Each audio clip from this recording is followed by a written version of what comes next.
नमस्कार दोस्तों, आपके अपने चैनल हमारे संस्कार में आपका बहुत बहुत स्वागत है। आज हम आपके लिए लेकर आए हैं सोमवार को पड़ने वाली अमावस्या के बारे में जानकारी, यानी कि सोमवती अमावस्या के बारे में जानकारी। लेकिन उससे पहले अगर आप हमारे चैनल पर नए हैं और अभी तक आपने चैनल को सब्सक्राइब नहीं किया है, आप सभी से निवेदन है प्लीज़ हमारे चैनल को सब्सक्राइब करें, वीडियो को लाइक करें, ज़्यादा से ज़्यादा शेयर करें ताकि यह जानकारी और लोगों तक भी पहुंच सके। बेल आइकन को दबाना ना भूलें ताकि हमारी आगे आने वाली हर वीडियो की जानकारी आपको नोटिफिकेशन के जरिए मिल जाया करे।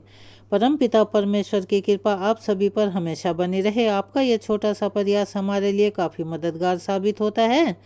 कमेंट्स बॉक्स में ओम नमः शिवाय हर हर महादेव लिखना ना भूलें।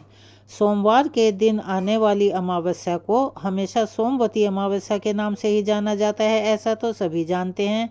ऐसा संयोग साल में 2 बार या फिर कभी कभी ज़्यादा से ज़्यादा 3 बार बन जाता है। इस अमावस्या को हिंदू धर्म में पर्व और बहुत ही पवित्र त्यौहार के रूप में मनाया जाता है। सोमवती अमावस्या के दिन पूजा पाठ, व्रत, स्नान, दान करने से कई सौ यज्ञों का और गौदान का फल मिलता है। और इस दिन तीर्थ स्थान करने से कभी ना खत्म होने वाला यानी कि अक्षय पुण्य प्राप्त होता है। लेकिन अगर कोई तीर्थ स्थान ना कर सके यानी कि ऐसा करना संभव ना हो, तो जो आप नहाने का पानी अपने घर में इस्तेमाल करते हैं उसमें कुछ बूंदे गंगा जल की मिलाकर नहाने से भी उसके बराबर ही फल मिलता है। यह दिन सौभाग्य से भी जुड़ा हुआ माना जाता है। सोमवती अमावस के दिन जो विवाहित महिलाएं होती हैं वो व्रत उपवास रखकर भगवान शिव और माता पार्वती जी की दोनों की पूजा करती हैं। भगवान शिव और माता शक्ति के आशीर्वाद से उनका वैवाहिक जीवन खुशहाली से भरा हुआ होता है और उनके पति की आयु भी लंबी होती है।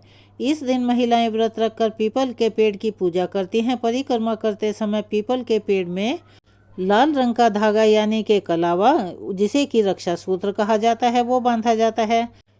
पेड़ की 108 बार परिक्रमा करने और उसे याद रखने के लिए काले भीगे हुए चने या फिर किशमिश, मूंगफली के दाने, गेहूं के दाने या फिर आप मखाने ले सकते हैं या कोई सुहाग की सामग्री भी ले सकते हैं। 108 बार पीपल के पेड़ की परिक्रमा करने के बाद उस सामग्री को घर में नहीं रखा जाता, उसे दान कर दिया जाता है। अमावस के दिन 3 तरह के दान करने की परंपरा सदियों से चली आ रही है। इस पावन पवित्र दिन पर देवदान, पितृदान और ग्रहदान का विधान है। इसका तात्पर्य यह है कि आप देव, पितर और ग्रहों के लिए दान करें। तो चलिए हम आपको इस बारे में जानकारी दे रहे हैं 2024 में इस बार सोमवती अमावस्या किस दिन की है।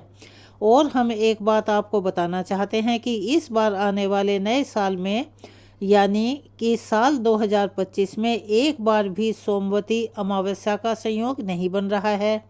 आप इस बार सोमवती अमावस्या के दिन अपनी सामर्थ्य के अनुसार जितनी भी आप सक्षम हैं पूजा पाठ करके कुछ न कुछ दान अवश्य ही करें।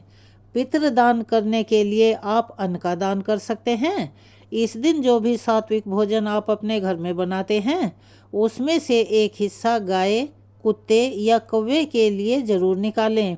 ऐसा माना जाता है कि इनके माध्यम से पितृ देवताओं यानी हमारे पूर्वजों को उनके हिस्से का अन्न मिल जाता है। अगला दान है ग्रहदान। अमावस्या चाहे जिस भी दिन आए उसी दिन चंद्रमा अदृश्य रहते हैं, उनका दर्शन नहीं होता। लेकिन फिर भी अमावस्या का दिन चंद्रमा को समर्पित होता है। चंद्रमा भले ही दिखाई न दें, पूरी तरह से अंधकार रहता है, लेकिन इस दिन आपको चंद्र देवता के निमित्त विशेष रूप से विधि विधान से पूजा करना चाहिए। चंद्रमा से जुड़ी वस्तुओं का दान करना चाहिए। इस दिन आप अपने सामर्थ्य और सक्षमता के अनुसार चांदी या फिर सफ़ेद वस्त्र, दूध, दही, खीर, मिश्री, अक्षत यानी कि बिना टूटे हुए चावल या फिर मोती का दान कर सकते हैं। देवदान यानी कि देवताओं के तृप्त करने के लिए आप उनके निमित्त वस्त्रों का दान कर सकते हैं। जैसा भी मौसम हो, मौसम के अनुसार वस्त्र दान करें।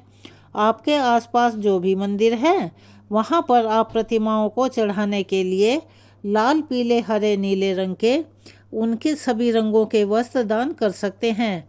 यह वस्त्र अगर आप सिलना जानते हो तो खुद भी सिल कर तैयार कर सकते हैं। अगर आप नहीं जानते तो कोई बात नहीं, उनको आप मार्केट से खरीद कर भी ला सकते हैं। वस्त्र अगर सिले हुए हों तो बहुत उत्तम माने जाते हैं। अगर आप देवी देवताओं को दान करने में समर्थ नहीं हैं तो आप किसी निर्धन व्यक्ति को मौसम के अनुसार यानी कि सर्दियों में गर्म वस्त्र और गर्मियों में साधारण वस्त्र दान कर सकते हैं। आप गर्म वस्त्रों का दान निर्धन व्यक्तियों को अगर करते हैं तो वो भी देवी देवताओं को ही समर्पित माने जाते हैं। यदि आप सोमवती अमावस्या को अन्न और वस्त्र का दान एक साथ करते हैं तो इससे पितृदेव और ऋषि तीनों ही तृप्त हो जाते हैं। वस्त्र देवों को और अन्य पितरों और ऋषियों को प्राप्त हो जाता है। आप पितरों को संतुष्ट करने के लिए अमावस्या पर गाय का दान भी कर सकते हैं। हमारे वेद शास्त्रों और पुराणों में ऐसा वर्णित है कि अगर आपके पितृ वैतरणी नदी में फंसे हुए होंगे, वो उसे पार नहीं कर पा रहे होंगे, तो गाय की मदद से यानी कि गाय के दान से वे उसे भी पार कर पाते हैं। इस वजह से ही अमावस्या के दिन गौ दान का विधि विधान से अगर दान किया जाए तो उसे अति उत्तम माना जाता है। इसके बारे में गरुड़ पुराण और प्रेत मंजरी में भी लिखा हुआ है।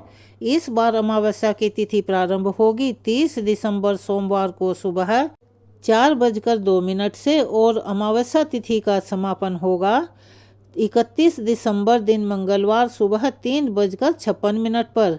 इसीलिए इस बार उदया तिथि के अनुसार 30 दिसंबर सोमवार को ही अमावस्या रहेगी। उदया तिथि के अनुसार इसी दिन अमावस्या का व्रत और स्नान दान किया जाएगा।